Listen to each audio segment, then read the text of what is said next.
আসসালামু আলাইকুম guys, welcome back to my channel. আজকে আমি আপনাদেরকে পিৎজা সস তৈরি করে দেখাবো। আমরা অনেক সময় বাসায় পিৎজা তৈরি করি, আর এই পিৎজা তৈরি করলে কিন্তু পিৎজার সস লাগে। আমরা কিন্তু বাইরেতে পিৎজার সস কিনে না এনে কিন্তু বাসায় খুবই সহজে পিৎজার সস তৈরি করতে পারি। তো চলুন দেখে নেওয়া যাক কীভাবে তৈরি করতে হয়। পিৎজার সস তৈরি করার জন্য আমি এখানে একটি চুলার উপরে পাত্র বসিয়ে দিয়েছি, আর এর মধ্যে পানি বসিয়ে দিয়েছিলাম। পানিটা এই পর্যায়ে কিন্তু ফুটে গেছে। যখন পানিটা ফুটতে শুরু করবে তখন এর মধ্যে টমেটো দিয়ে দিতে হবে। আমি আজকে 2টা টমেটো দিয়ে পিৎজার সস তৈরি করব, তার জন্য আমি এখানে 2টা টমেটো দিয়ে দিলাম। আর যখন পানিটা ফুটতে শুরু করবে তখনই টমেটোটা দিবেন। এখন আমি টমেটো দুটো খুব ভালোভাবে সেদ্ধ করে নিচ্ছি। এই পর্যায়ে দেখতে পাচ্ছেন টমেটোর উপরে যে খোসাটা আছে সেটা কিন্তু একটু উঠে এসেছে, আর টমেটো খুব ভালোভাবে সেদ্ধ হয়ে গেছে। এখন আমি এই টমেটোগুলো পানি থেকে ছেঁকে তুলে নিচ্ছি এবং খোসাটা ছাড়িয়ে একটি ব্লেন্ডার জারে খুব ভালোভাবে টমেটোগুলো ব্লেন্ড করে টমেটো পিউরি তৈরি করে নিতে হবে।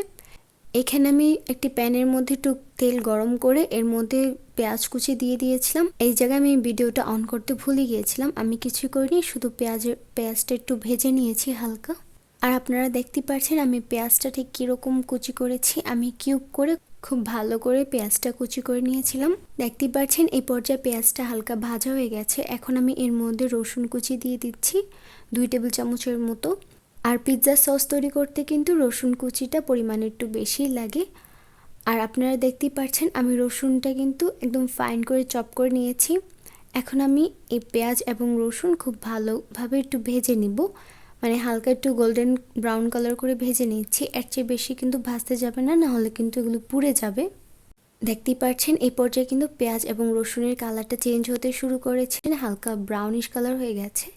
এখন আমি এর মধ্যে টমেটো পিউরি দিয়ে দিলাম। আমরা যে টমেটোগুলো সেদ্ধ করে রেখেছিলাম সেই টমেটোটা খোসাটা ছাড়িয়ে আমি একটি ব্লেন্ডার জারের মধ্যে ভালোভাবে ব্লেন্ড করে নিয়েছি, আর পানি ছাড়া ব্লেন্ড করবেন।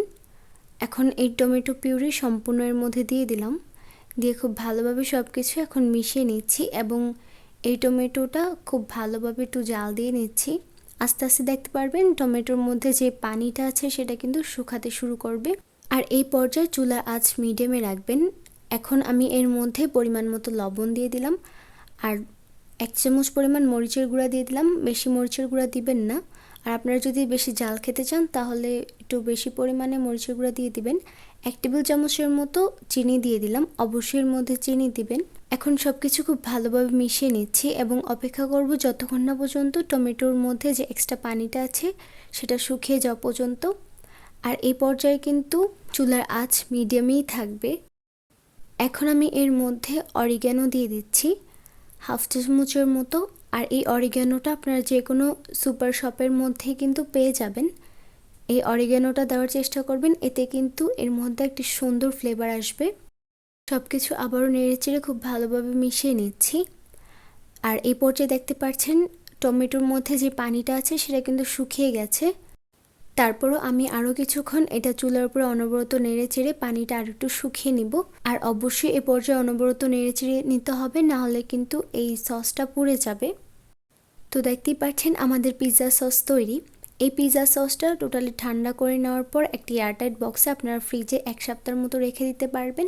আর আমি সবসময় হোমমেড সস দিয়ে কিন্তু পিৎজা বানাই। তো আশা করছি আজকের এই ভিডিওটি ভালো লেগেছে। ভিডিওটি ভালো লাগলে অবশ্যই ভিডিওতে লাইক কমেন্ট শেয়ার করবেন, আর যারা এখন আমার চ্যানেলটি সাবস্ক্রাইব করেননি অবশ্যই আমার চ্যানেলটি সাবস্ক্রাইব করবেন। তো আজকে এই পর্যন্তই। আল্লাহ হাফেজ।